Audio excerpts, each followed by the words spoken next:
है सब भैया जी। लोगों को जय जिनेन्द्र वंदना। जय जिनेन्द्र वंदना। भैया भैया वंदना भैया जी। हाँ। वंदना भैया जी। हाँ। हाँ। आज ना भैया जी। वंदना पुनः भैया। हम सबका सौभाग्य है अपनी आत्मा के हित की बात आपस में करने के लिए, सुनने के लिए, एक दूसरे को संबल देने के लिए पुनः आज इस मीटिंग में सम्मिलित हुए हैं। विगत कई संवादों में आप सबके भाव सुने। इतने दिनों जो आपने संवाद सुने थे उसके संबंध में आपकी प्रतिक्रिया सुनी और प्रायतः सब लोगों के मन में एक ही बात है, अच्छा लग रहा है, सुनकर आगे बढ़ने के भाव हो रहे हैं।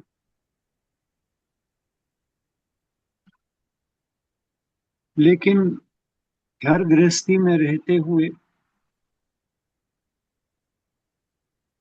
अंदर से परिणामों में क्या बनावें, अंदर के परिणामों को किस प्रकार संयोजित करें कि घर का निर्वाह करते हुए भी, घर परिवार परिजनों का निर्वाह करते हुए भी हम अपनी आंतरिक तैयारी में रहें।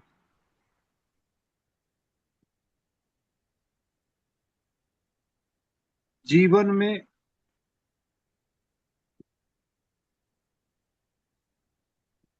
क्या प्रैक्टिस करें, क्या अनुभव करें, क्या तैयारी करें अंदर अंदर,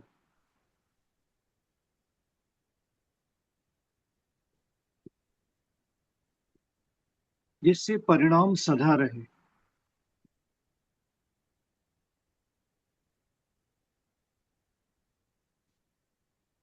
अपन जो भी सामाजिक भक्ति की भावना पढ़ते थे उसमें ही रहस्य छुपा है। दिन रात मेरे स्वामी में भावना ये भावनी, देहांत के समय में तुमको न भूल पाऊं। इस लाइन को हमेशा स्मरण में रखें।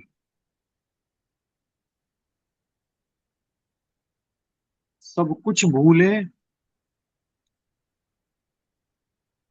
लेकिन ये उद्देश्य कभी ना भूलें कि मेरे इस पर्याय में जो प्राप्त शरीर हुआ है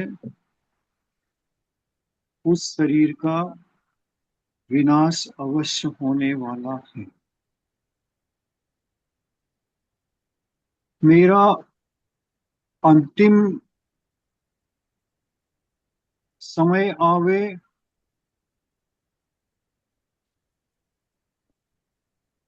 उसके पहले से मैं क्या सोचूं,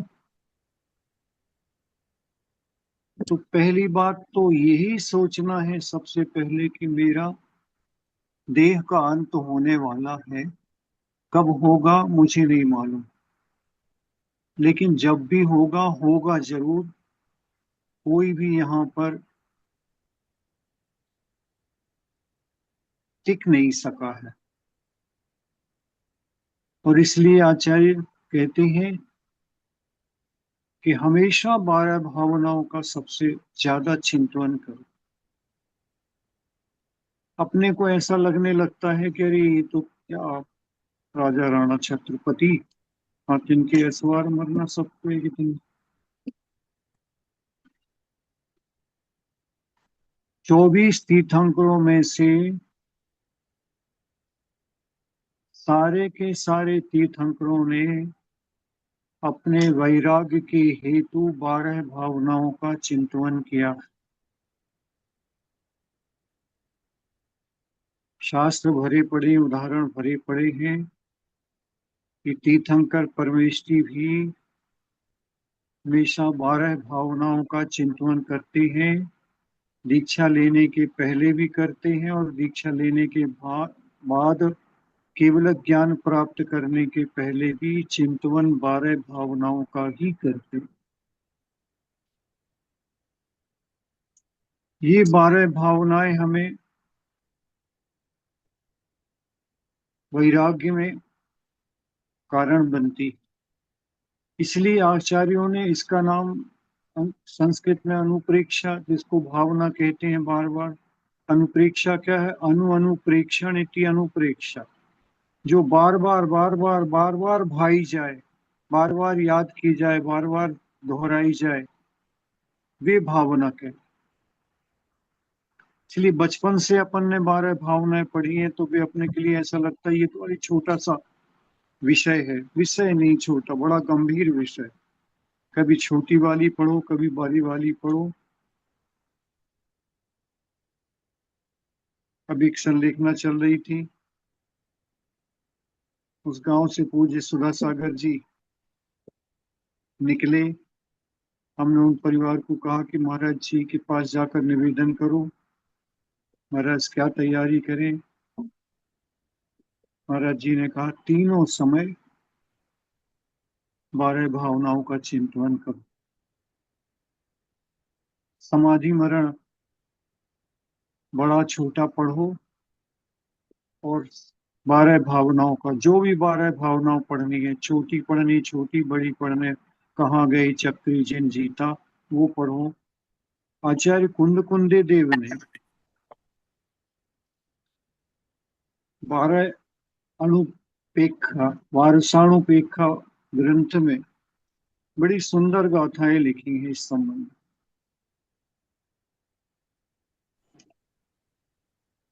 इसलिए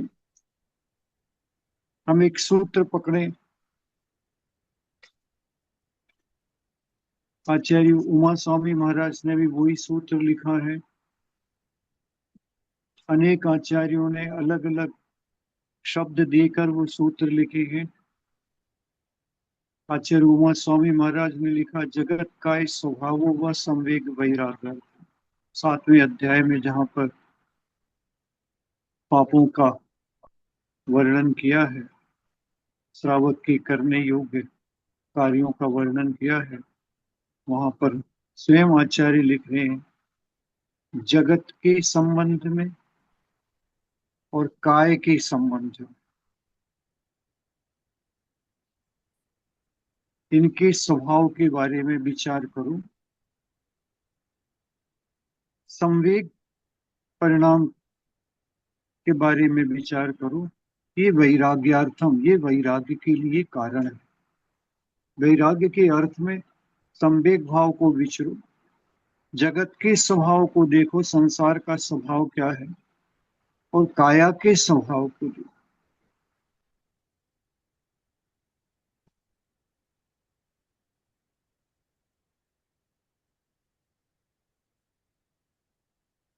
हम सबसे पहले आज काया के स्वभाव को देखना चाहिए। जगत के स्वभाव के संबंध में कई बार चर्चा हुई, आगे भी करेंगे। संवेग भाव के संबंध में भी चर्चा करेंगे, लेकिन आज सबसे पहले जो हमारे साथ में अनादि से है, और जब तक मेरा निर्वाण नहीं होगा, जब तक लगातार मेरी काया, मेरा शरीर मेरे साथ है, हर पर्याय में अलग अलग किस्म का, अलग अलग रंग का, अलग अलग रूपन का, अलग अलग ऊंचाइयां मोटाइयां लेकर शरीर मिला है। अशरीरी आज तक में हुआ नहीं, और ये जो शरीर मिला है, जिसको देखकर हम प्रभावित होते हैं, किसी दूसरे के शरीर को देखकर, उसके चेहरे को देखकर प्रभावित होते हैं, उसी से मोह लगता है, उसी से राग बढ़ता है। आचार्य कह रहे हैं, संसारी मोही प्राणी मिथ्या दृष्टि जीव जो वैराग्य का कारण है, उस वैराग्य के कारण को राग का कारण बनाकर बैठा है। यही उसका मिथ्या दृष्टिपना है। जो संसार में वैराग्य का कारण है, उसको हम अपने मोह और राग का कारण बनाकर बैठे हैं। बहुत से जीव अपने जन्म की बात तो कर रहे हैं, जन्मोत्सव भी मना रहे हैं, मरण की बात कोई सुनना नहीं चाहता, सुनना नहीं चाहता। कदाचित मरण की बात कोई करे तो मन में घबराहट होती है। परिजनों का भी मरण सुनकर, परिजनों की तबीयत बिगड़ने पर डॉक्टर कहता है कि देखो कुछ भी हो सकता है, तो अपने परिणाम ऊपर नीचे होते हैं, मरण की बात नहीं करो, आगे की बात करो। जो सर्व सत्य है उसकी बात से बचना क्यों? वह दुनिया में कोई वस्तु सत्य होवे अथवा ना होवे, लेकिन ये अटल अकाट्य सत्य है कि जिसका जन्म इस संसार में हुआ, उसका मरण उसी पर्याय में अनिवार्य रूप से होने वाला। उस सत्य से हम भागें क्यों? उस सत्य को फेस करें, उस सत्य को पहले से जाने, बार बार उस पर चिंतन करें। ये मोह अनादि पर्यायों से चला आ रहा है, इसी का नाम मिथ्यात्व है। मिथ्या वस्तु क्या है? और जो वस्तु जैसी है नहीं, उस पर हम वैसा विश्वास रखकर बैठे हैं। हम सोच कर बैठे हैं कि अब हमें जो जीवन साथी मिला है, हमें जो साथी मिला है, इससे हमारा कभी विछड़न होगा नहीं। हम तो 7 जन्मों के साथी हैं, एक जन्म का तो ठिकाना नहीं, 7 7 जन्मों की हम बातें सोचकर और राग की डोरी में स्वयं बंधे हैं और दूसरे को बांध रखे। कैसी बचकानी सी सोच है हमारी। इस बचकानी सोच से कोई तिर्यंच सोचे, कोई 1 इंद्री 2 इंद्री 4 इंद्री 3 इंद्री 5 इंद्री का मोह अगर चलता है, 3 इंद्री 2 इंद्री का, तो फिर भी वो अज्ञानी प्राणी है। लेकिन एक संगी पंचेंद्री मनुष्य, मनुष्य में भी कर्म भूमि का मनुष्य, उसमें भी भारतवर्ष में जन्मा मनुष्य, जहां पर घुट्टी में धर्म पिलाया जाता है, जगत काय स्वभाव को माता लोरी में सुनाती है, उस प्रदेश में, उस स्थान पर जन्म लेने वाले और इस प्रकार की घुट्टी को पीने वाले भी हम यदि अपने वैराग्य भावों को नहीं पोष पा रहे, तो फिर कौन पोष पाएगा? एक बात बहुत अकाट्य रूप से अपन समझ लो, अपने अंदर में बैठा लो, कि इस पंचम कली काल में इस क्षेत्र में जन्म आपका होना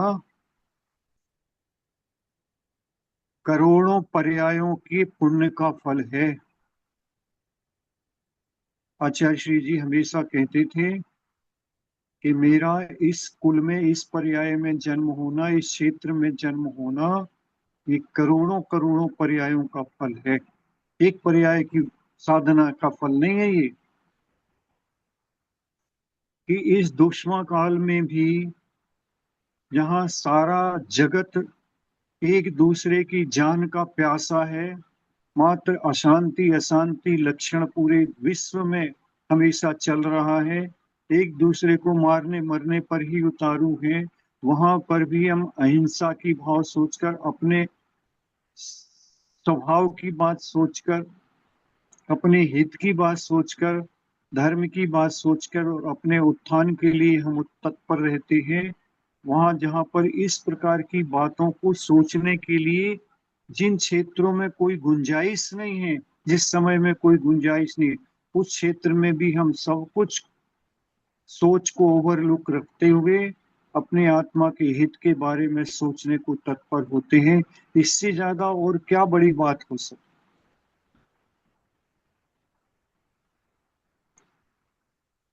किस शरीर के लगाव की बात कर रहे हो?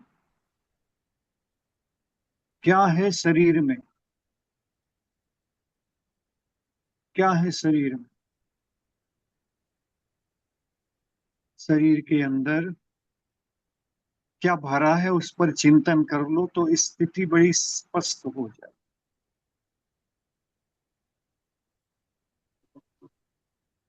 डिपे चाम चादर मढ़ी, हाड़ पिंजरा देह,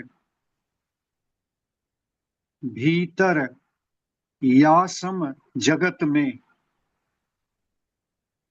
भीतर, इस चमड़ी के भीतर, जैसे चमड़ी किसी के ऊपर मढ़ दी जाए। दिपे चाम चादर मढ़ी, चादर के समान ढका हुआ है शरीर चमड़ी से। भीतर क्या भरा है सबको पता है, लेकिन उस भीतर वाले पदार्थ को जानते हुए भी अनभिज्ञ होकर उस शरीर से इतना मोह लगाकर हम बैठे हैं, जैसे अनंत काल के लिए यहीं पर रहना है और इस शरीर से मोह करना है। अनेक उदाहरण शास्त्रों में भरे पड़े हैं।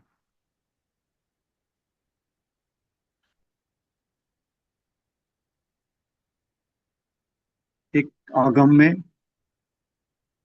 कथानक आता है, छोटा सा कथानक है, उसको कहता हूँ।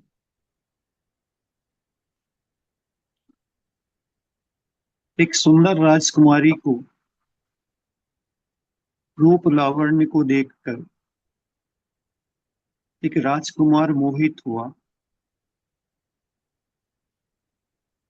राजकुमारी अपने वैराग्य भाव को पूछती थी,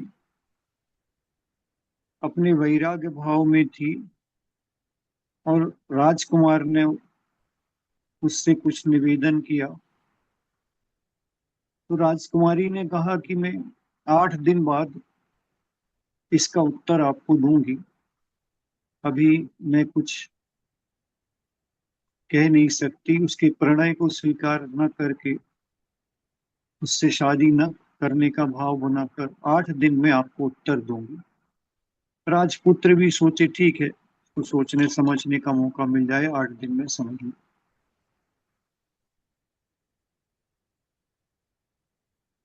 राजकुमारी ने 8 दिन तक लगातार विरेचक पदार्थ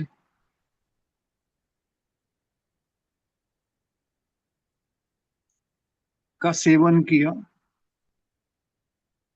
भोजन नहीं लिया। मात्र विरेचक, विरेचक बोलते हैं पेट साफ करने के लिए, उसको आयुर्वेद में विरेचक कहा जाता है।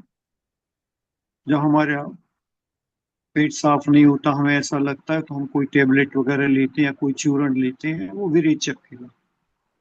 तो विरेचक लिया, और विरेचक लेने के बाद में 8 दिन के अंदर, क्योंकि कुछ खाया नहीं, तो गाल सब धस गए, आंखें सब धस गई, अंदर को रूप में लावण्य जो था सब मलिन हो गया, और कमजोर सी, बीमार सी दिखने वाली वह राजकन्या 8वें दिन थोड़ा अपने साधारण से मैले कुचैले से कपड़े पहनकर द्वार पर बैठी है। राजकुमार आया, उसको देखा, दूर से देखकर उसे बोले, दासी, अपनी राजकुमारी को सूचित करो कि राजकुमार आए हैं। वो उठी नहीं। फिर से कहा उसने, तो ने कहा,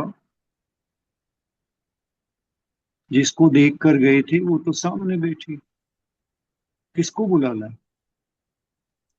अब वो राजकुमार गौर से देखता कि हाँ, आकृति तो यही है, चेहरा तो यही है, लेकिन ये कैसा रूप हुआ? क्या किया? कुछ नहीं राजकुमार, अपने रूप लावण्य को मैंने संजो कर रख दिया। अपने रूप लावण्य को मैंने इकट्ठा करके संजो कर रख दिया है। तुम देखना चाहोगे तो ये मटकी रखी है, इस मटकी में मेरा सारा रूप लावण्य संग्रहित है। राजकुमार ने कौतूहलवश वो मटकी उठाई, उसके ऊपर फूल वगैरह रखे थे, फूल वगैरह को अलग किया, देखा, उसको सूंघा तो उसके अंदर तो मल भरा था। ये क्या है? यही मेरे शरीर से निकला हुआ पदार्थ है। सारा रूप लावण्य मैंने निकाल कर रखा है इसमें। उसको देखकर, पदार्थ को देखकर, उसके रूप को देखकर राजकुमार को वैराग्य हो गया और दीक्षा के लिए निकल।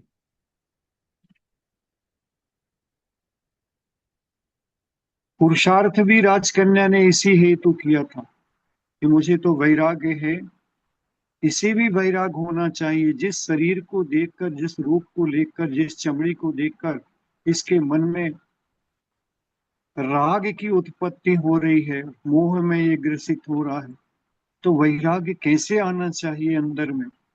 तो उसने अपनी युक्ति लगाई, और युक्ति लगाकर उसने, मल ही क्यों निकला? क्योंकि शरीर के अंदर वही भरा है।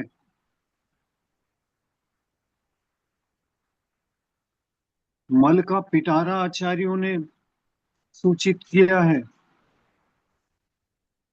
कितना कितना भरा है, जरा इस बात में विचार तो करो।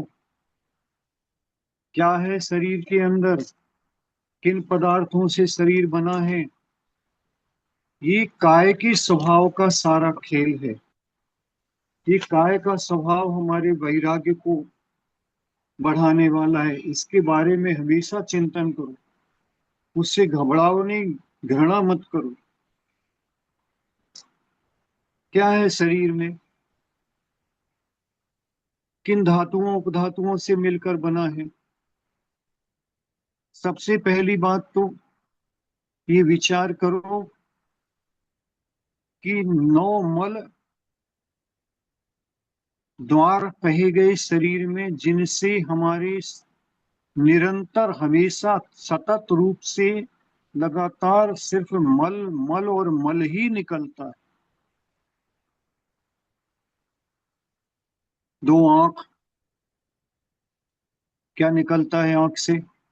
कीचड़ निकलेगा, नाना कलर का भी कीचड़ निकलेगा, कभी सफेद निकलता, कभी काले काले रंग के दाने निकलते, कभी आंसू निकलते, कभी कुछ निकलता, कभी कुछ निकलता। 2 कान, कानों से कौन सा पदार्थ निकलता है बताओ? आप हमेशा उसे साफ करते हैं, बड्स लेकर साफ करते हैं। कोई अच्छा पदार्थ निकलता है बताओ? मल निकलता, मल। 2 नाक, बहुत सुगंधित पदार्थ सूंघते हैं, लेकिन निकलता सुगंधित नहीं।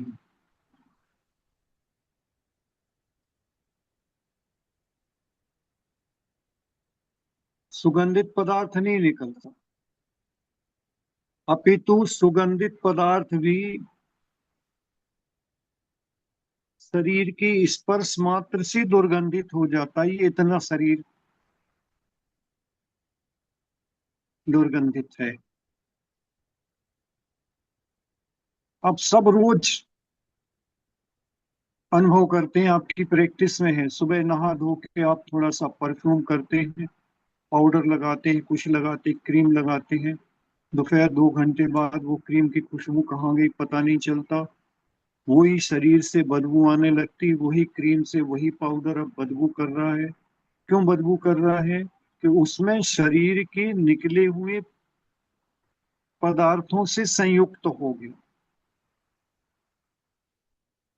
तो पाउडर गंदा हो गया कि शरीर से निकलने वाले पदार्थ के कारण गंदा? पाउडर तो अभी भी, क्रीम तो अभी भी, स्प्रे तो अभी भी डिब्बों में डिब्बी में रखे हैं और वे अभी भी सुगंधित हैं। लेकिन शरीर में लगने वाला वह अवयव हमारे शरीर के स्पर्श से गंदा हुआ, मलिन हुआ है, बदबूदार हुआ। उसकी सुगंधित शरीर के स्पर्श से बदबू में बदबू। अच्छे से अच्छा शुद्ध पदार्थ।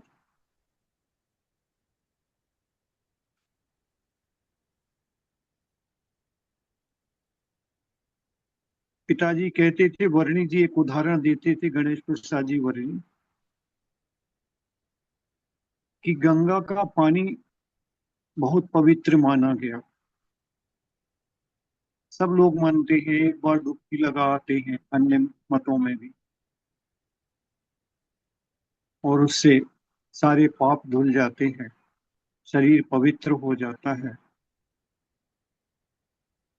तो कहते थे कि एक बार बर्तन मांज लो, एक पानी से धो लो, दो पानी से धो लो, कपड़े को दो पानी से धो लो, कपड़ा पवित्र हो जाता, बर्तन पवित्र हो जाता। लेकिन अगर हम अपने मुंह को उस पानी से 100 बार कुल्ला करें, अच्छे से धोएं उसे, 100 बार कुल्ला करें, और कुल्ला करने के बाद में अगले बार का कुल्ला मुंह 101वां बार भर के किसी के ऊपर बुलक देवे, किसी के ऊपर छींटे पड़ जाए उसके, तो झगड़ा हो जाए। क्यों? जूठा पानी जूठा कैसे है? 100 बार मैंने मुंह धोया, एक बार दो बार पानी से धोने से बर्तन साफ हो सकता है। 100 बार मैंने धोया है, कुल्ला किया है, और उसके बाद भी आप गंदा कहते हो? हाँ। अच्छे से अच्छा पवित्र पदार्थ भी, अच्छे से अच्छा पवित्र जल भी मात्र शरीर के स्पर्श से गंदा हो जाए। बर्तन में रखा हुआ गंदा नहीं हुआ, बर्तन के स्पर्श से गंदा नहीं हुआ, लेकिन शरीर के स्पर्श से गंदा हो।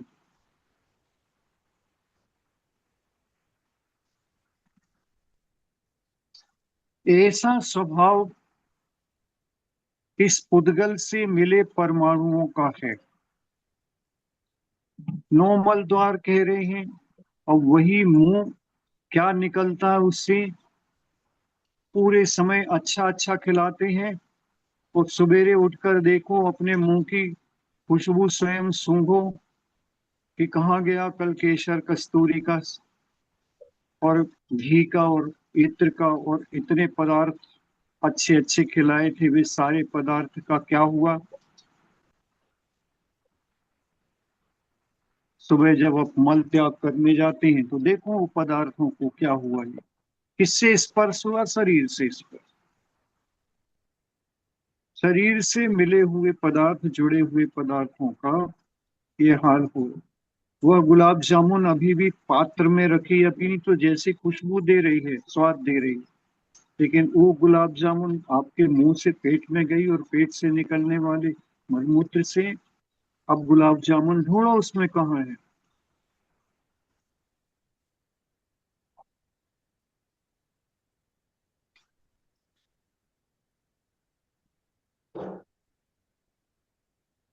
विचार विचार करो, इसे गंदा नहीं मानो, इसे घिनापन नहीं सोचो कि क्या घिनापन की बात सोच रहे हैं। यही बात सोचने योग्य है जो यथार्थ है। ये शरीर के संबंध में, शरीर के संबंध में वैराग्य हेतु परिणाम बनाने के संबंध में शरीर की वास्तविकता सोचो। ये पवित्र नहीं होता है, पवित्र होता है तो रत्नत्रय पवित्र थे, उसी से पवित्र होता है, बाकी किसी से नहीं हो। हम क्या कर रहे हैं, कोयले को साबुन लगा लगा कर साफ कर रहे हैं।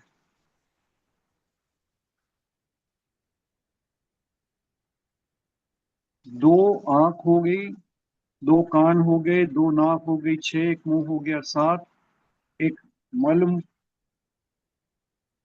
निक्सन का स्थान और एक मूत्र निक्सन का स्थान, ये नौ मल द्वार कहे गए हैं।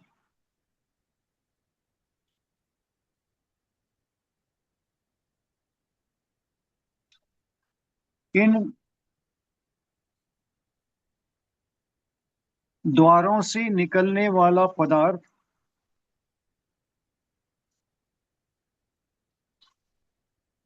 जो माँ और पिता के मल द्वार से निकला, उससे मेरे शरीर का निर्माण हुआ है। रज और वीर्य मिलकर मेरा शरीर बना हुआ।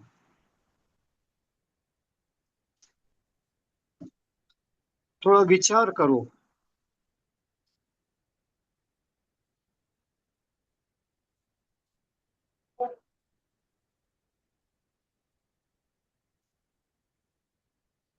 थोड़ा विचार करो, कौन सी पदार्थ से मिलकर मैंने शरीर बनाया। इतना बड़ा 5 साढ़े 5 फुट का शरीर धीरे धीरे धीरे धीरे अपनी नाम कर्म की प्रकृतियों के अनुसार मैंने बढ़ाया। लेकिन बीज क्या है?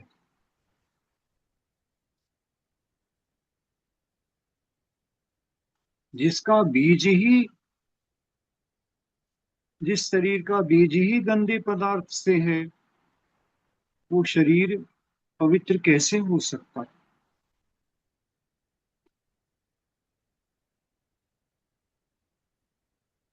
क्या भरा है शरीर के अंदर? ये सारे विचार सोचने से हमारे अंदर का वैराग्य आएगा। शरीर नहीं छोड़ देंगे, शरीर से घृणा नहीं करेंगे, लेकिन शरीर मेरा अपवित्र है, तो इस अपवित्र शरीर से मैं काम तो लूं, धर्म का सेवन तो करूं, जो कुछ मुझे मिलने करने के लिए मिला है वो करूं। मैं तो इससे उल्टा राग लगा कर सकता।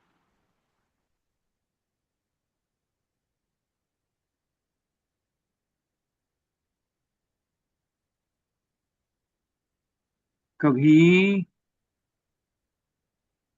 किराए की टैक्सी से लगा हुआ है,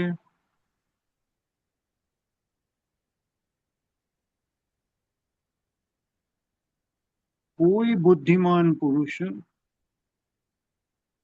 कभी कहीं जा रहा होता है और किराए की गाड़ी मंगाता है, उसके दरवाजे पर आकर खड़ी हो जाती है अच्छी चमचमाती महंगी गाड़ी आकर खड़ी हो गई, तो उस गाड़ी को देख देख कर प्रसन्न होकर खड़ी रहने देता। आज खड़ी रहो, मेरे दरवाजे पर खड़ी रहने दो। लोग सोचेंगे इतनी बड़ी गाड़ी, इसने इतनी ऊंची गाड़ी खरीद कर रखी, उससे मेरी शान बढ़ेगा, वैभव बढ़ेगा। तो उससे बड़ा मूर्ख कौन है दूसरा? अरे मिली है गाड़ी, तुमने की है, किराए की है, 24 घंटे के लिए बुलाई है, तो 24 घंटे के अंदर वह वापस जानी है। जब तक तुम्हारे पास है, जब तक हम बुद्धि पूर्वक उसका एक एक क्षण का उपयोग करते हैं, पहले से प्लान चार्ट आउट रहता है कि गाड़ी इतनी 6 बजे सुबह लगा देगा। अपने को ना 7 बजे नहीं निकलना है, 5 बजे तैयार होना शुरू कर दो, 6 बजे गाड़ी आए, जैसे शीघ्र निकल जाए तो अपन उस क्षेत्र में इतनी जल्दी पहुंच जाएंगे, वहां से ऐसा पहुंच जाएंगे, वहां से ऐसा पहुंच जाएंगे। और सुबह 6 बजे से लेकर रात को 11 12 बजे तक कार्यक्रम हम बना लेते। एक एक मिनट का दुरुपयोग नहीं करते, एक एक मिनट का सदुपयोग करते हैं। और वो गाड़ी वापस चली जाए, वो गाड़ी वापस चली जाए, उसके पहले हम अपना जितना सोचा हुआ काम था पूरा उसके माध्यम से पूरा घूमना है, जहां जहां जाना है, जिस प्रकार का कार्यक्रम करना है, सब पूरा प्लानिंग के साथ में कर लेते।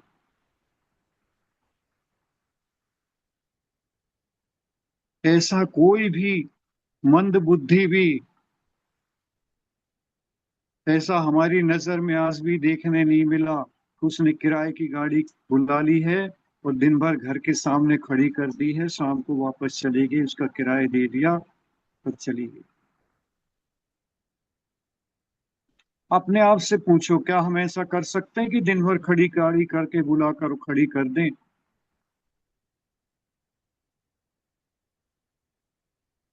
और उपयोग ना करें और वापस चली जाए, उसका किराया दें, अगले दिन फिर बुलाए दें। अपनी शान शौकत के लिए किराए की गाड़ी लाकर हम इस प्रकार की शान शौकत को दिखा सकते हैं क्या? कोई कोई बुद्धिमान प्राणी, क्या मूर्ख प्राणी भी नहीं करेगा। फिर हम 60 साल, 70 साल के लिए, 75 साल को, 80 साल को और जोड़ लो 10 साल, 90 साल तक के लिए किराए की गाड़ी लेकर आए हैं। ये शरीर माँ पिता के रजवीरे से बनाकर अपने नाम कर्म की प्रगतियों से उसे बढ़ाया और नाना प्रकार के पदार्थ इसके अंदर विकसित हुए। अब वह गाड़ी तैयार है। जितने दिन के लिए, वर्षों के लिए किराए पर लेके आए हो, वो समय अवधि पूरा होने के बाद में आप लाख विनती मनौती कर लो, एक दफे कार के मालिक से करोगे तो वो एक दिन का किराया और लेके मान लो छोड़ देगा, लेकिन इस शरीर का मालिक एक सेकंड भी, एक सांस भी बढ़ाने वाला नहीं है। और किराया जैसे ही टाइम पूरा होगा, वह आपको गाड़ी वापस करनी ही पड़ेगी।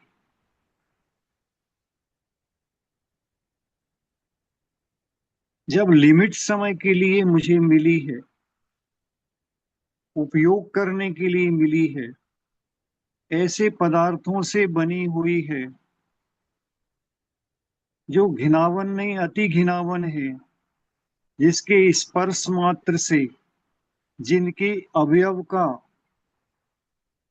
का एक बाल भी मुनि महाराजों के आहार में आ जाने पर अंतराय मानते हैं। शरीर से स्पर्श हो जाए, हाथ का स्पर्श हो जाए तो दो दो बार हाथ धोकर फिर हम कोई पदार्थ ग्रहण करते हैं। उस शरीर से इतना मोह क्यों करके बैठे?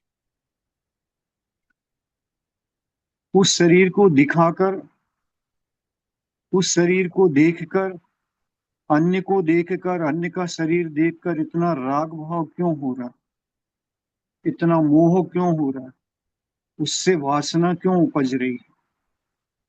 ये सारा विषय अपने चिंतन में देना है।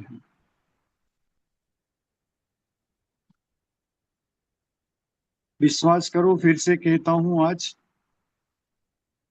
ये सारे एक विषय को पकड़ लो, आपकी सामायिक हो जाएगी।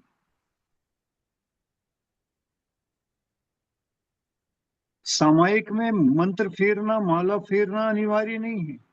वो तो हमारे पास कुछ और चिंतन नहीं है तो हमें माला फेरने के लिए कह दिया जाता कि लिखो। जिनके पास चिंतन है वो सामायिक करते हैं, तो इस सामायिक में जो अनिवार्य रूप से चारों दिशाओं इत्यादि की भी तो करते हैं, बाकी बैठकर सिर्फ माला फेरते हैं नहीं।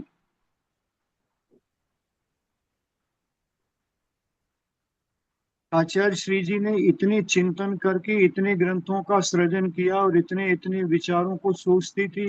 ये सारा का सारा विषय सामायिक में सोचा है।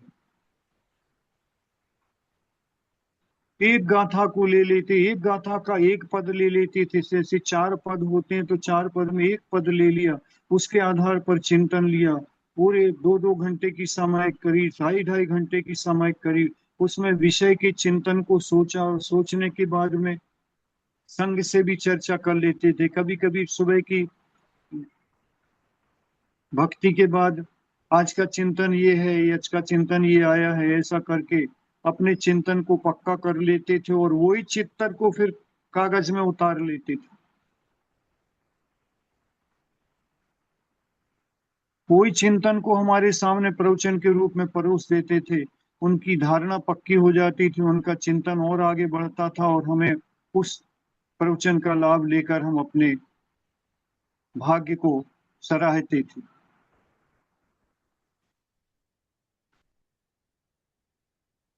हम चाहें तो एक एक महीने तक, सालों साल तक शरीर की निस्सारता के बारे में, निस्सारता के बारे में सोच सकते हैं, कैसा निस्सार है ये शरीर, और फिर इसकी सारता के बारे में सोच सकते हैं कि इतना सब होने के बाद भी इसमें सार रूप क्या है।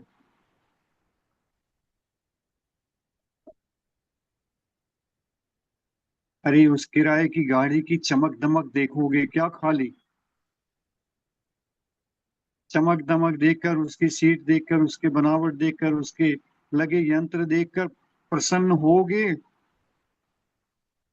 और घर के द्वार में खड़ी गाड़ी में बैठकर उसी पर आनंद लोगे कि उससे यात्रा करके आनंद लोगे। वो मंगाई किस लिए है? देख देख कर, उसका गाड़ी को देख कर प्रसन्न होने के लिए कि ये अच्छी है, मुझे रास्ते में तंग नहीं करेगी, ये हमारी पूरी यात्रा करा देगी, हमें पूरे हर जगह की यात्रा कराने का सौभाग्य देगी। उसका उद्देश्य है कि गाड़ी को देखकर, चमकती हुई गाड़ी को देखकर, और ड्राइवर को बोलकर सामान दे दिया के लिए उसको अच्छी चमका कर रखो। कौन मूर्ख करेगा ऐसा? लेकिन हम मूढ़ प्राणी सुबह से शाम तक उसी शरीर को चमकाने में लगे हैं। उस किराए की गाड़ी का उपयोग नहीं कर रहे, उस किराए की गाड़ी का उपयोग कम, दुरुपयोग ज्यादा कर। ऐसा एकांत से नहीं कह रहे कि उपयोग नहीं कर रहे, उपयोग तो कर रहे हैं। नहीं कर रहे होते तो आप हमारे साथ सुन नहीं रहे होते, हम भी कह नहीं रहे होते, बैठे नहीं।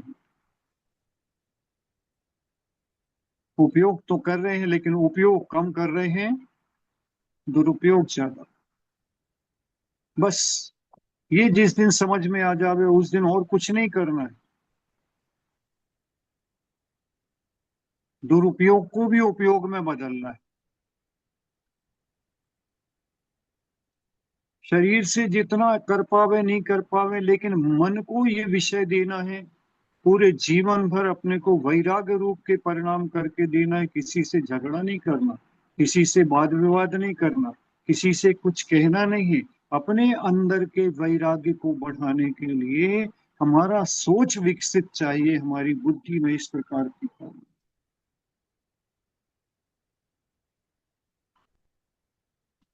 क्या भरा है शरीर में? 7 धातुओं मिलकर शरीर बना है, 7 धातुएं।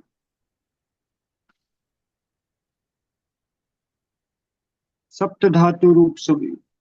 हम जो भोजन करते हैं, जो भी पेट में डालते हैं, उस पेट से, उस भोजन से हमारे अंदर शरीर की नाम कर्म की प्रकृतियों के अनुसार रस बनता है। पहला, पहली धातु सप्त धातु में रस रूप बनता है, रस रूप। हमें ऐसा लगता है कि हम जूस पीकर, अच्छी वस्तुएं खा खा कर रस बना पाएंगे। हमसे ज्यादा रस गाय बनाती है, सूखा भूसा खाकर गोरस बना कर देती है, और अपने शरीर को भी पोषती है और दूसरे के पोषने के लिए दुग्ध निकाल कर भी। बीच में एक आर्टिकल पढ़ा था, अफ्रीका के कई देशों में ऐसा है कि जहाँ इतनी भूखमरी है, अन्न की दाने को भी देखा नहीं जा रहा है, और वहां पर पूरा चित्रण आया था, जैसे हमारे यहाँ कुम्हार मिट्टी से घड़े बना बना के रखता है, ईंट बना बना के रखता है, वैसे वहां पर वही क्ले, अलग प्रकार की क्ले थी उस मिट्टी से, वे गृहिणियां माताएं उस क्षेत्र की प्लेट के आकार की मिट्टी की रोटियां बना बना के रोटी के आकार की, और वो सुखाकर कंडे सरी के सूखने के लिए रख देती थी। सूख जाता था तो उनको इकट्ठी संग्रहित करके रख लेती थी। और बच्चों को सुबह से भूख लगती थी तो वही एक एक मिट्टी की रोटी पकड़ा देती, बच्चे प्रेम से चाव से तोड़ तोड़ के खा रहे। ये वीडियो सामने देखा था। भोजन में बच्चों ने मांगा, माँ ने एक एक रोटी पकड़ा दी। अच्छी मोटी रोटी, जैसे अपन मोटी रोटी बड़ी बना लेते हैं, बस ऐसी रोटी उस मिट्टी की, और मिट्टी को खाकर बच्चे जीवन चला रहे हैं, अपना जिंदा रह रहे हैं और काम कर रहे हैं, मेहनत कर। पीने को पानी और खाने को मिट्टी की रोटी। कुछ कंदमूल तोड़ लिए पेड़ हेड़ के तो वो खा लिए साथ में। नहीं मिला तो त्रियंचों जैसी पत्तियां चबाकर भी अपने शरीर की क्षुधा बुझा दी। और वो पदार्थ भी उनके पेट में जाकर रस रूप सप्त धातु रूप रस का निर्माण कर। सबसे पहले हम जब भोजन करते हैं, भोजन दो भागों में बंटता है। एक सप्त धातु रूप में रस बनता है, पहला धातु, और दूसरा वेस्टेज होकर मलमूत्र के माध्यम से निकल जाता है।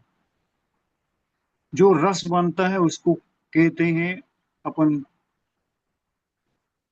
अंग्रेजी शब्द में कहते हैं, जो अपना चिर परिचित शब्द है, प्लाज्मा।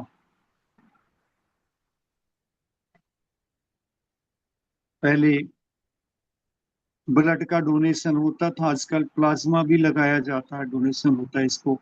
जिसके शरीर के तंत्र अंदर के रस नहीं बना पा रहे, भोजन करने के बाद भी जिसको रस रूप नहीं बन पा रहा, वह भोजन सारा वेस्टेज रूप निकल जाता, उसको प्लाज्मा इत्यादि भी दूसरे का चढ़ाकर और शरीर में पोषण ताकत देने का। ये पूरे भोजन से पोषक तत्व बनते हैं। किसके पोषक? शरीर के पोषण के लिए तत्व बनते हैं। और ये रस पूरे शरीर में घूमता है।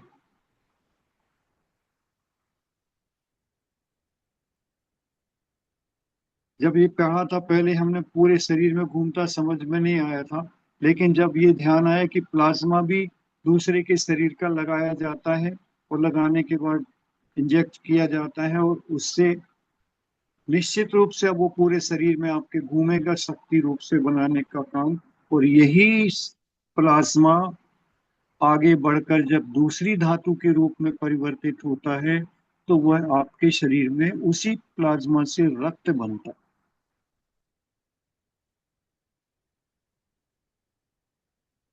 40 दिन की प्रक्रिया है ये।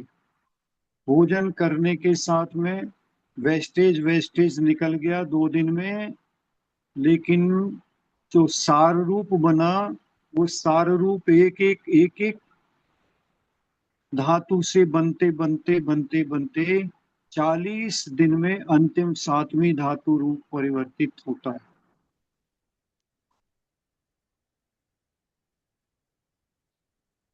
वह रक्त जो रस से बना, जीवन को संरक्षित करने वाला होता है, और ऑक्सीजन को परिवहन करने वाला। पूरे शरीर में ऑक्सीजन का वो ले जाने वाला, परिवहन का स्रोत बनता है। पूरे शरीर में ऊपर से लेकर नीचे तक यह पूरे पूरे घूमता रहता है। और जब घूमता है नसों के माध्यम से, तो उसके शुद्धिकरण का भी यंत्र रहता है, और उसके लिए मोटर भी एक लगी रहती है जो पंप करती है, और फोर्स के साथ में पूरे शरीर में पहुंचाती है, जिसे हम हृदय कहते हैं। वह पंपिंग करता है, और नसों के माध्यम से वह स्पीड से जाता है। और उसकी स्पीड कितनी होना चाहिए? ज्यादा स्पीड हो जाए तो नसों के फटने का डर रहता है, कम स्पीड होगी तो वो पहुंच नहीं पाता, तो उससे हमको घबराहट और बेचैनी हो सकती है, जिसका नाम हमारा ब्लड प्रेशर है। वो ब्लड प्रेशर को हम दो तरह से नापते हैं, एक ऊपर वाला एक नीचे वाला। क्या है ये? जब हम नल में एक मोटर लगाते हैं, टुल्लू पंप छोटा लगाता है, तो जहां पर लगाते हैं, जहां से पहला पहला उस मोटर से छटक में पानी निकलता है, वहां का जो प्रेशर रहता है वो अलग रहता है।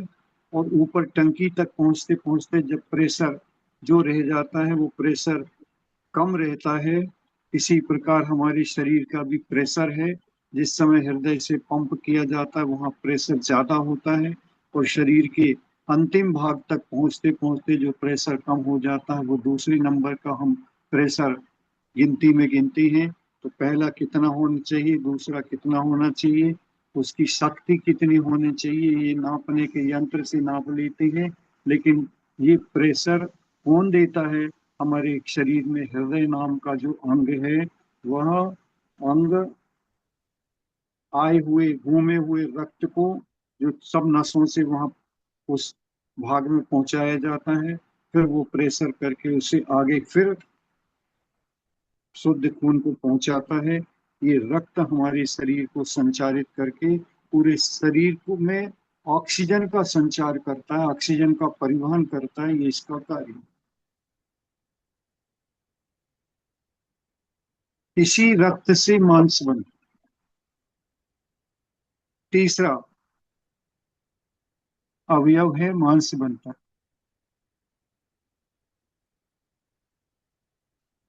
मसल्स जिसे हम कहते हैं, शरीर के अंगों को ढकता है।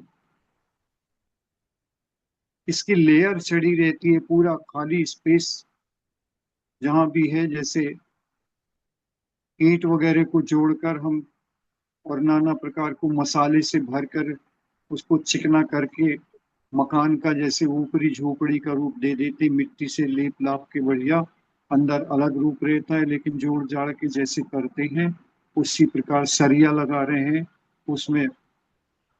और वस्तु जो सेंटरिंग करके, और जैसे छत इत्यादि में हमने नाना प्रकार की सरिया लगाई, उनको बांधा, सरिया को बांधने का तार अलग, ये सब इसी प्रकार से हमारे शरीर में हड्डियों का ढांचा पूरा, उस हड्डियों के ढांचा में हड्डियों को बांधने वाला बाइंडिंग एजेंट अलग है।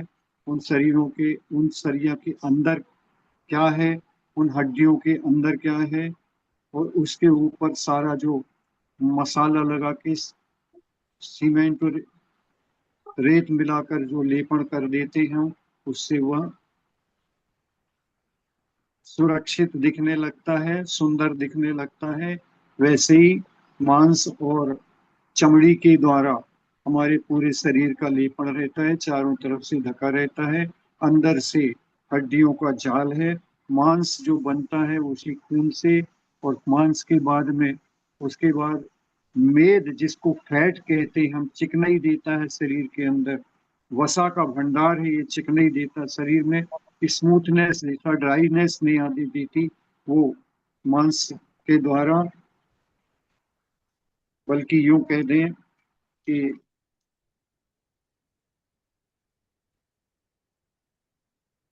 जो मांस से मेद बनता है, मेद रुधिर से जो मांस बनता है, और रुधिर से खून से कुछ अंश खून का मांस बनता है और कुछ अंश मेद बनता है, वो वसा बनती है। और इसी मेद से यह आगे बढ़ता है, तो कुछ अंश में ये हड्डी बनाता है, और कुछ अंश में मज्जा बनाता है, और कुछ अंश में ये शुक्र बनाता है, जिसको हम रजवीरी कहते हैं। ये शक्ति रूप होता है। मेद का काम है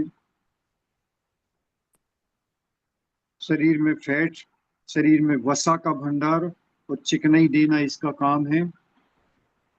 अस्थि, पांचवा बोन, शरीर को ढांचा देता है, मजबूती देता है। जैसे वो जलने वाले रावण को देखते हैं ना, बांस की कपड़ियों से सब मिलाकर उसका आकार जो देते हैं, फिर बाद में कपड़ा पड़ा लगाकर, कागज चिपका कर उसको बाहर से बढ़िया सुशोभित कर देते हैं। इसी प्रकार ये हड्डियां हमारे पांचवें धातु के रूप में बनती है, उसी से बनती है जो हमने भोजन किया, रस रूप में रस बनाया रस से, और उसी से फिर मज्जा बनता है। इसको बोन मैरो कहते हैं। हड्डियों के अंदर में भरा हुआ पदार्थ होता है जो मज्जा और शुक्र का पोषण करता है। ये शुक्र प्रजनन शक्ति, हमारी अंतिम शुक्र जिसको कहते हैं हम, ये प्रजनन क्षमता वाला है। ओज देता है, शरीर में ओज देता है, शक्ति देता है, तेज देता है, और शरीर को की प्रतिरक्षा करता है, शरीर को बढ़ाता है। अ, रिप्रोडक्टिव टिश्यू ये कहलाते हैं। भैया जी, हाँ सॉरी आपको डिस्टर्ब कर रहे हैं, लेकिन यहाँ पर एक पर्सन है जो अपने भाव प्रकट करना चाहते थे और पिछले कुछ हफ्ते से नहीं कर पा रहे थे हिम्मत, लेकिन हाँ आज हाँ करना चाहते हैं। तो इज इट ओके अगर आपके पास फ्यू मिनट्स हाँ, हैं तो? ठीक है ना, अभी अपने पास 4-5 मिनट है ना। Okay okay. तो मधु जी प्लीज अपने को अनम्यूट कीजिए। वंदना भैया जी। हाँ अ, मैं क्षमा चाहती हूँ कि 4-5 हफ्तों का चारू जी ने समय दिया था, लेकिन मैं अपने आप को तैयार नहीं कर पाई अपने भाव सामने रखने के लिए, पर आज बहुत हिम्मत करके आपके सामने आई हूँ। आपका अत्यंत विनय के साथ हृदय से बहुत बहुत धन्यवाद। आपने हमें अपना बहुमूल्य समय दिया और अत्यंत सरल और स्पष्ट एवं जीवंत उदाहरणों के से आपने के माध्यम से समता और समाधि जैसे गूढ़ विषयों को सहज बनाया। आपके संबोधन इतने प्रेरणादायक थे कि उन्हें समझना और जीवन में उतारना मुझे आसान लगा। चारू जी का भी हृदय से बहुत धन्यवाद, जिन्होंने हम सभी को इस प्लेटफॉर्म पर आपका सानिध्य प्राप्त कराया है। आपके संबोधन से जो मैंने समझा है वो ये है कि हमें कर्मों के वेग को कम करना है, कर्मों की गठरी को छोटी करना है, और समता भाव ही वह मार्ग है जो इसमें कार्यकारी सिद्ध होगा। पिछले 10-11 महीनों से जो आपसे सीखा उसे जीवन में उतारने का प्रयास कर रही हूँ। प्रतिदिन सुबह उठने से लेकर रात्रि में सोने तक होने वाली आरंभिक हिंसा के प्रति जागरूक रहने का अभ्यास करती हूँ। गैस जलाने से पहले, गाड़ी चलाने से पहले, दोनों समय की वॉक से पहले सभी जीवों से क्षमा याचना करती हूँ जिनकी हिंसा मुझसे जाने अनजाने में होगी। प्रतिदिन रात्रि में सोने से पहले चारों प्रकार के आहार का त्याग करती हूँ। लगभग 16 से 18 घंटे का आहार त्याग भी रखती हूँ दिन में। परिग्रह प्रमाण भी किया है। कपड़ों से लेके घर के सामान तक सभी का प्रमाण निर्धारित कर लिया है और सीमित वस्तुओं में रहने का अभ्यास कर रही हूँ। भैया जी, फिर भी भीतर एक पीड़ा है कि हाँ बोलो। हाँ जीवन में जो भाव उतरना चाहिए वो पूर्ण रूप से क्यों नहीं उतर पा रहे। मेरी मान कषाय और ईर्ष्या भाव में अपेक्षित अंतर क्यों नहीं आ रहा। यह सोचकर मन बहुत विचलित हो जाता है कि यदि समता का प्रारंभ भीतर से नहीं हो पाया तो समता पूर्वक समाधि कैसे होगी। जब अपने भीतर झांकती हूँ तो ऐसा लगता है कि सुन तो रही हूँ, समझ भी रही हूँ, परंतु भाव भासना अभी अंतर में गहराई तक उतर ही नहीं रही है। कभी कभी भय होता है कि कहीं मेरी नरक गति और तिर्यंज गति का बंद तो नहीं हो गया, अन्यथा कुछ ना कुछ परिवर्तन अवश्य दिखाई देता। मन में ऐसे प्रश्न भी उठते हैं कि कहीं जैनागम का अभ्यास केवल जगत की प्रशंसा के लिए तो नहीं हो रहा। क्या जिनवाणी श्रवण और ध्यान का केंद्र स्वात्म लक्ष्य न होकर मात्र शब्दों के माध्यम से दूसरों को समझाने का तो नहीं बन रहा। इन सब भावों के बीच में जब भी बैठकर ध्यान करती हूँ तो जिनेन भगवान से एक ही प्रार्थना कर पाती हूँ कि जो भी गति मिले बस जैन धर्म कभी ना छूटे और जिन भगवान की शरण सदा बनी रहे। बुद्ध जांच हूँ तो भक्ति भव भव दीजिए शिवनाथ जी। आपको भी निराशा हुई होगी सुनकर कि आपसे इतने नहीं, कोई निराशा नहीं हुई, कोई संबोधन निराशा सुनकर नहीं भी हुई। मुझ में समता भाव जागृत नहीं हुआ और मैं भी शर्मिंदा हूँ अपने आप से और आपसे क्षमा याचना करती हूँ। बहुत कठिनता से आपके समक्ष अपनी भाव रखने के लिए आगे आ पाई हूँ। कृपया मुझे रास्ता दिखाएं। कोई कोई हमें अचंभा नहीं लगा, क्योंकि सारे संसार के प्राणी इसी तरह हैं, आपके जैसे भी नहीं है। आपने तो अपनी बात रखी है इतनी बेबाकी से। अपनी कमजोरी को कौन बताता है? कोई नहीं बताता, सब छुपा जाते हैं। मान कछाय के बीच में अपनी कमजोरी को रखने का भाव ही प्रकट नहीं होता। जो अपनी कमजोरी और अपने मन की पीड़ा को सबके सामने प्रकट करने का साहस करता है वह शूरवीर है।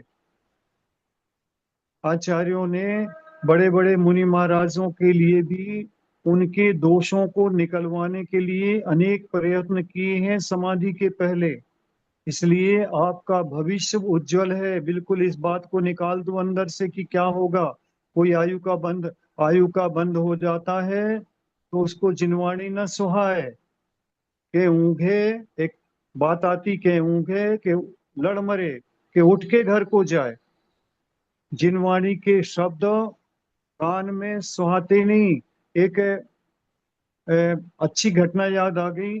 एक कटनी में एक सज्जन की तबीयत गड़बड़ थी और उनको उनके परिवारजनों ने उनके पिता की अंतिम समय में पिताजी को बुलाया कि आप सुना दें थोड़ा इनको।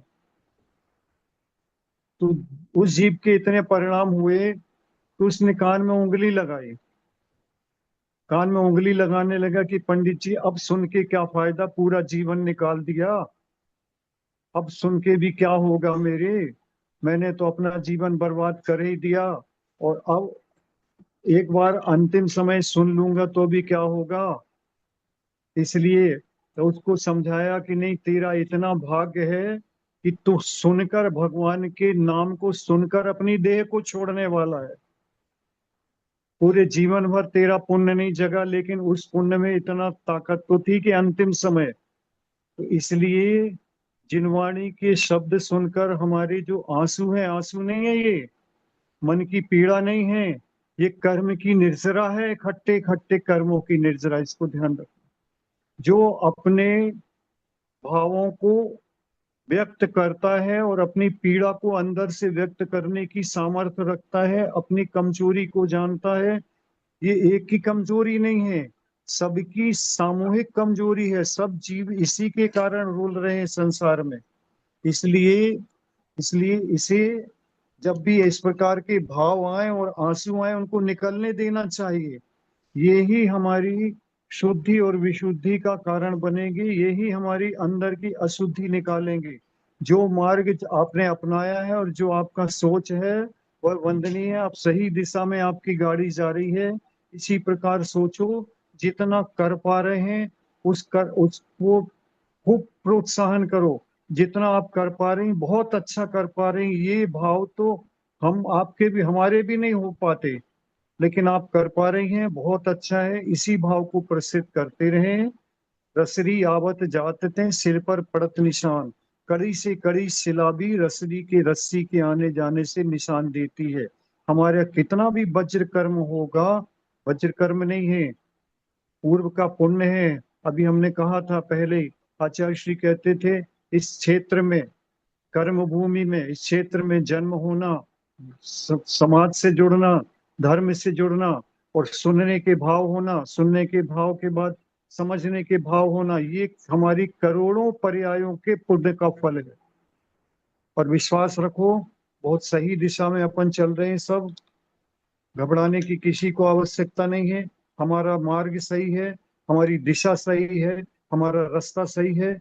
हम कोई अपनी गाड़ी से 10 घंटे में पहुंच सकता है, किसी को 11 लग सकते हैं, किसी को 12 लग सकते हैं, किसी को 15 घंटे भी लग सकते हैं, लेकिन मंजिल में सब पहुंचने वाले हैं। किसी को 1-2 पर्याय ऊपर नीचे लगेगा, किसी को ज्यादा से ज्यादा 2-4 पर्याय और भटकना पड़ेगा, लेकिन कोई भी अब जो अपन साथ में जुड़े हैं और भगवान के नाम स्मरण से भगवान के कहे हुए मार्ग पर चलने का प्रयास कर रहे हैं, सुनने का भाव कर रहे हैं, ये हमारी क्षयोक्षम लब्धि का और देशना लब्धि का परिणाम है। निश्चित रूप से हम अपने सम्यक दर्शन का पोषण कर रहे हैं और उसी मार्ग पर चल रहे हैं। हम सबका भविष्य, हम भी अपना गर्व से कहते हैं, आपका भी कहते हैं, जो सुनने वाले हैं सब, जो मार्ग पर आए हैं वो सब, हमको सुनने वाले नहीं, धर्म को सुनने वाले, धर्म से जुड़ने वाले, अपने शरीर का नहीं, अपनी आत्मा की हित की बात जो सुन रहा है, वे सारे भव्य जीव हैं, निकट भव्य हैं। और इस पंचम काल के कली काल में भी, जहाँ पर सिर्फ पाप की बहुलता है, वहां पर भी अपनी आत्मा के हित की बात सुनना, ये बहुत बड़ा पुरुषार्थ है। यही पुरुषार्थ हम सबको, निकट भव्य जीव हैं और निकट में सबको मुक्ति दिलाएगा। हम सब एक साथ यहाँ से मरण करके भगवान के समूह शरण में मिलेंगे, वहीं भगवान की दिव्य ध्वनि सुनकर अपने अपने कर्मों की बहुत निर्जरा करके अपने अपने गतियों को जाकर मनुष्य गति में पुनः आकर मुनि बनकर निर्जरा करके और मुक्ति को अवश्य प्राप्त होंगे। इसमें कोई संशय की भावना नहीं। मैं ऐसी भावना करता हूँ कि सब लोग इसी प्रकार की भावना रखें, इसी प्रकार की भावना को आगे पोषें, एक दूसरे का संबल बने, एक दूसरे के हाथ पकड़ कर चलें, जिसमें तूफान में भी हम विचलित न हो पावे। इसी पवित्र भावना से आप सबको जय जिनेंद्र, जय जिनेंद्र, जय जिनेंद्र। बहुत बहुत आभार, बहुत बहुत आभार प्रिया जी। जय जिनेंद्र। वंदना भैया जी, वंदना जय भैया जी। जिनेंद्र। बहुत सुंदर भैया जी, धन्यवाद। वंदना भैया जी। धन्यवाद। वंदना भैया जी, जय वंदना जिनेंद्र। वंदना भैया जी, वंदना को भैया जय जी, जिनेंद्र। सभी को जय जय जिनेंद्र जिनेंद्र। सभी वंदना जय हाँ, जिनेंद्र सभी को। हाँ, वंदना जय भैया जी। जिनेंद्र सबको, वंदना भैया। हाँ, जय जिनेंद्र, वंदना भैया जी। जय जिनेंद्र।